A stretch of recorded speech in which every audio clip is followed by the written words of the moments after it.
আপনার তো অনেক কাজ, 420টার উপর নাটক এসেছে। আমি যদি বলতে বলি যে বাছাই করে আপনার কাছে সেরা 5 কাজ কোনটা? যেমন আমাদের কিছু কাজ মানুষ এমনভাবে গ্রহণ করছে, একদিন এক বড় রাজনীতিক ব্যক্তিত্ব ফোন দিয়ে কাঁদতেছে যে আমার জীবনে এরকম ঘটছে। বড় লিডাররা কিন্তু এইভাবে কাঁদে না, ফোন দিয়ে বলতে তুমি এইটা করছো ওইটা।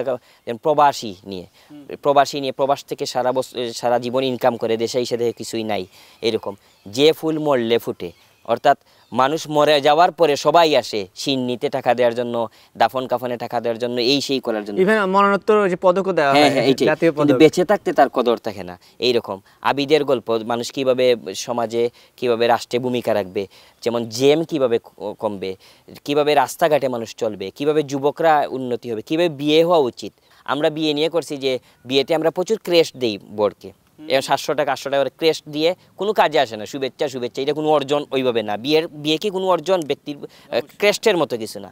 এইটা না দিয়ে আমরা দেখাচ্ছি যে প্রত্যেক বন্ধুরা যদি একটা বিশাল অঙ্ক টাকা দেয় বিয়েতে, তার সাপোর্ট হয়। আবার আমরা একটা নাটক করছি যে অসুস্থ হলে সবাই ফল নিয়ে যায়, এই ফলগুলো মাছি খায়, আত্মীয়স্বজন খায়, রুগীর কোনো কাজে আসে না। আমরা নাটক করছি যে সবাই দেখতে যাবে, তাকে একটা খাম দেবে, সবাই দেখতে যাবে। এইটা আবার প্রভাব, সমাজে যা প্রভাব পড়ে নাটক দিয়ে, এই কাজগুলি আমরা করছি।